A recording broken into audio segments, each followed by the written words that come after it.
Fabulous. So thank you. So yes, we'll definitely be talking about the future of less work.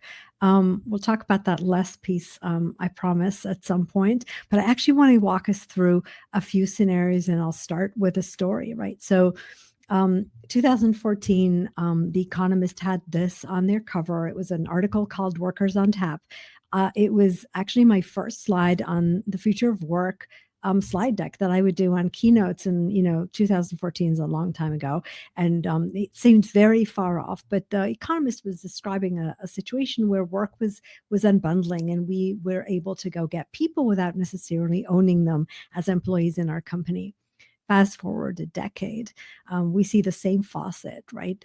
Microsoft just released their article here, the Work Trend Index, the lot of data in there, and talk. So now, when we open the faucet, instead of people that can work for us, we have intelligence on tap. And I was looking at that and what happened in this decade, right? And I want to talk to you about one of the scenarios that are happening out there, and we can actually see that in the white collar market, right? People are looking at this. This is a real picture, right? A bus stop in San Francisco, right? Stop hiring humans. But basically, are we heading in the direction where we open intelligence on tap? It's not people necessarily, it's technology, and we don't have work. So is this the future of work? And a lot of the data that we're seeing these days, where companies are slowing down hiring, sometimes stopping them completely, maybe harder for new entrants to the market to actually find jobs. We're looking at this. So I actually want to kind of walk us through, and I do promise that we're going to start with this picture of a dystopian, maybe future of work scenario, and we're going to end with a heart. So let's walk through why, when we look at technology these days, we think that that's taking us to a stop hiring humans scenario, right? So the first thing that's happening here is that we have a linear perspective, right? We used to have people do things with our hands. Then we replaced them with machines, and then we had them do things with our minds, right? We put ourselves in jobs, and we said, here's your job. You can look at these things and think about them, right? And then we are replacing our minds with machines that can think for us. So if the machines can do what our hands are doing and they can do what our minds are doing, what's left for us to do is a natural next step question, right? So when we look at that, I want to walk us through the scenarios, right? The very first scenario here is actually the scenario that talks about what I call $1 billion company with no people, which is kind of where some of these conversations behind closed doors are heading. I actually had a conversation with an HR leader today that was describing this behind closed doors. Let's implement AI, and I want to see productivity. And at the end of that productivity, I want to see less headcount, right? So $1 billion company with no people is the extreme situation of this story.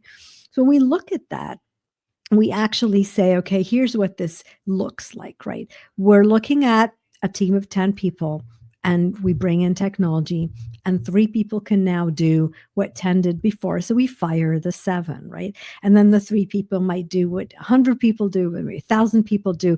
And we get to that scenario where we have $1 billion company with no people.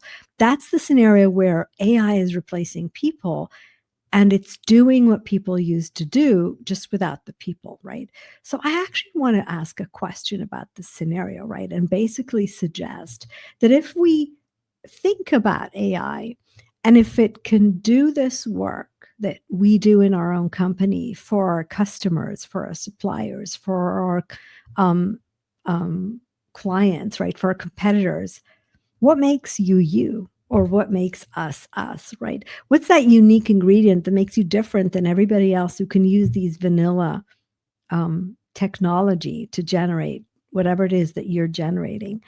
So if you stop to think about that, the idea that we're playing an Excel game where we're bringing in agents and removing headcount misunderstands the human value that goes into the machine that we call the organization, which is probably based on the idea that we never really had to understand because people were just there. But the more we replace people with technology, the more we're going to have to start understanding what that unique value add that people add into the game is in this organization. And so the organizations that understand that, some of them go to the second scenario. It basically says, okay, it's not a $1 billion company with no people, but it's going to be business as usual. We've done this before. It's not very unique, right? The future of less. The future is we bring in those 10 people, we introduce AI. 3 people can do what 10 used to do. We don't fire the 7. We just give them more work, right? And so now the organization is doing more than it ever did and it's growing. We can do it with the same number of people, which is a version of the future that we've also seen in the past. So when you look at that, I think the second question is, will people agree to this deal? Will people agree to the fact that they're coming into an organization using AI to do more than they've ever done before? And the entire productivity benefit goes to the organization. To answer that question, we have to go back. So, people like me who work in the future, we know that to do that, we actually have to go back to the past. So, if we look at the decade before COVID, and that decade is where iPhone, kind of right after iPhone showed up, the apps, the wireless, the cloud, right? Essentially, work got disconnected from the cables that connected us to the wall. And we started seeing what we call the unbundling of work. The unbundling of work and the change in the ownership model. So instead of having to go to the offices, people could work from more places, including from their home and after hours, right? But we could see them work remotely. We could see the unbundling of the work itself into tasks. We saw the entire gig economy evolve, and we started at the bottom of the value chain, but it started climbing up to the top where you could get work done by exchanging money with people that weren't necessarily on your payroll. And so we saw this talent cloud evolve. So as work got unbundled, COVID hit. And when COVID hit, it actually added another layer. So not only did technology enable us to work in a way that was different than before, we realized life was short. And every day to go to work is a day of our life that we trade. And the question is it worth it? And when people started asking themselves these questions, we saw the great resignation, because some of them were, or a large majority was starting to say, no, actually, I don't think I want to work this way. I thought I needed to, I thought I had to, but I want to renegotiate what work means for me. And they weren't negotiating pay. They were negotiating the ability to actually own better, the ability to have work not start where life not start where work ends, to actually own the ability to set the time and the place and the content and the values. We talked about values today. And after they started negotiating that by quitting and going to new employers, we saw employees realize, and we call that the quiet trends, that they don't necessarily have to quit to renegotiate with their employer what they're willing and not willing to do.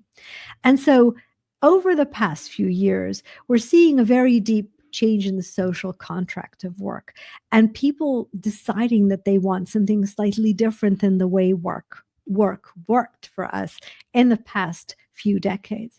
So if you put those two together, the technology enables us to do a lot in different ways. And we want things that aren't quite the same as they were before. We get back to the question, are people going to be willing to do it the way they've always done it? If you and I are creating more value with 20, 40, $60 tools that came into the organization in the world of work bottom up in a bring your own version, right? Who gets the benefit of the value created? If I can do my job in 5 hours now and not in 8, are you going to give me 3 more hours worth of work? Or am I going to negotiate that some of that freed up time I get to spend with my family or on my hobbies? So the what's in it for me is an interesting conversation, and we're seeing it in the trends that are happening today in the market. And if you look at that, it's generating a third version. So the third version I want to show you is actually, we talked about the $1 billion company with no people. We talk about the same as always, right? There's also the version that asks, what happens if a person now has the ability to do a lot with simple tools, because technology isn't that very expensive gatekeeper that only companies can do. So we'll cut the scenario, the $1 billion person with no company, right? So if we go back to the team of 10, in the team of 10, right? Some people will agree to stay on with the company and do more because that's their preference. Some will renegotiate their contract and say, okay, I'm willing to do more, but I'm going to take an hour back for myself. I want to work in a different way. And some will go off and do something else because they can. Because part of what we're seeing is that people have options. They have options in the gig economy, in the freelance economy. There are more and more ways where people can create value and exchange value for income without having that ownership model of I work for a company and I have to go through a gatekeeper. We're seeing that in the data for many years now, the growth of the independent economy, the ability to do multiple things. This isn't just a knowledge workers thing. It's also true for people in shifts and people working hourly. We're seeing it, micro shifts getting created. We're seeing polyemployment, which is doing portions of work in multiple places. We're also seeing it in the way we manage ourselves. People are also asking themselves, how much is enough? What does success look like? We used to wear badges of honor by saying things like, I worked really late on Friday night, or I worked all through the weekend. That doesn't necessarily be considered success these days. So, this idea of how much is enough and when do I stop and how do I want to work? And then there's the motivational paycheck. So, the things we get from working that aren't necessarily just the paycheck, the promotion, the bigger house, car, income. It's also the things about, the value, the things that we do, that creating the network, doing things that matter, doing things that we like, enjoying the broader perspective of how we live and work and not just the paycheck or the work itself. So we look at all of this together and we look at what happens when you bring in technology and then the things that technology enables, and then the things that people expect. And we get the scenarios that on the one hand, you can take all the way to we're replacing technology with people with technology, but then does that mean that there's no um, essence that the human factor brings into the organization? Probably not.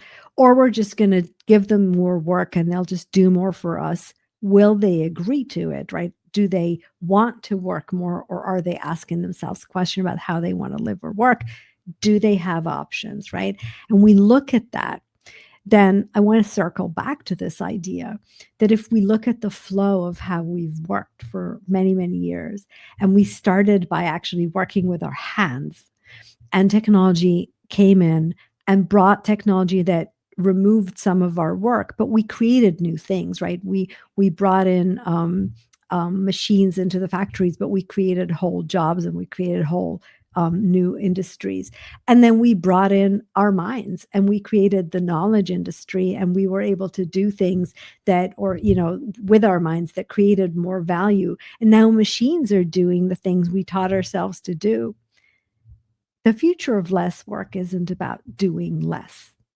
It's about doing less of what doesn't matter and doing more of what does. And that goes for people, and it also goes for organizations. And so, the essence of what I'd like to suggest to you here is that our people are what set us apart. We don't have enough of an understanding today about what the essence of people contributing to the work is. We don't even have the language to properly describe it. We say things like, somebody is innovative. But an innovative marketing person and an innovating doctor is not the same thing. And so we don't have the essence of the next layer down of the human value that goes into work. And because we don't understand it, we think it's not there. But our people will set us apart. Otherwise, bots will talk to bots, machines will talk to machines. Everybody will end up creating the same thing. We'll all be wearing white t-shirts. And then somebody will figure out that they can handmade a purple t-shirt. And we'll look at that and we'll say, where'd you get that? And then we'll realize that there's value that someone brought in that wasn't created by the bot, and it will come back. So understanding that our people set us apart, and that there is a question about how do we make them, or how do we help them help us, right? Because they do not work for us because they have to.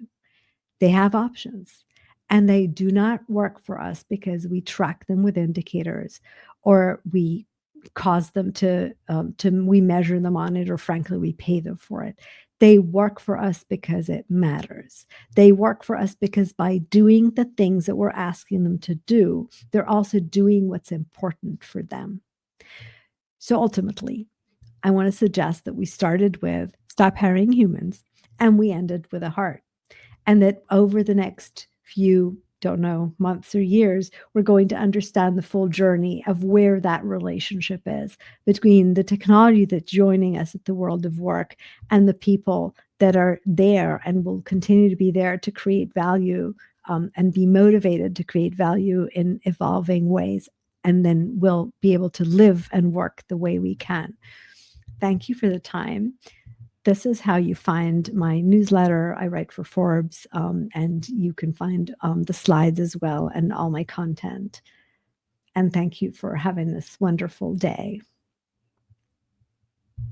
Thank you so much. I'm in awe of being able to watch somebody speak so eloquently about such a complicated topic that impacts, humankind. I've tried to form various opinions and bring strands of consciousness together before, but have failed, as I'm doing so right now. If I was to put you to the pin you to the spot, so to speak, and ask you where do you think we're heading for scenario 1, 2, or 3, what would you say we're looking at right now, do you think? I think right now the popular version, right, is 1. Because the popular version is we'll bring in technology and we can get rid of people. Yeah. I think that that's not really an option. And I think, like I said, we've never had to fully understand the essence of what people bring that is unique because we've employed our, hands and minds. I think we will learn over the next period what is either lost when you remove people from the equation, or from the smart ones, we never remove them. How do you create that partnership between technology and people where technology does what it can do better than us, which, we're seeing is clearly there. And then what is it exactly that we bring to the table that nobody can replace? Yeah. And I don't know what that is, but I think we'll figure it out.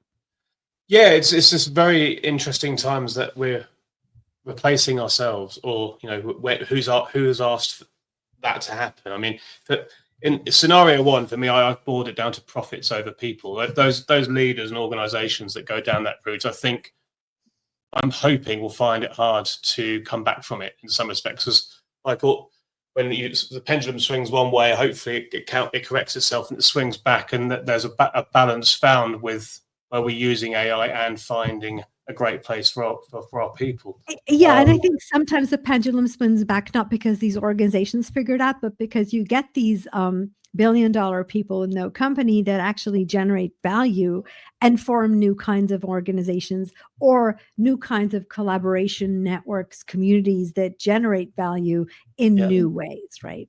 Yeah. Could speak for days on this, and I'd love to follow up with you and talk about how we could get you sharing more of your opinions to the community in different ways, potentially. I mean, I'm very grateful for putting this together. That artisan advert has made it to the London Underground, by the way. So so it's not just San Francisco. Not just San Francisco. London these days. That is everywhere, I imagine. And I was just sitting there looking at it going, and when you tap in and out as well, and you're just confronted by this, end of the human race kind of scenario. So there we go. Thank you so much. We must move along, and I'm very, very grateful for sharing your views. As Katrin says, power to the people. So thank you so much for having me.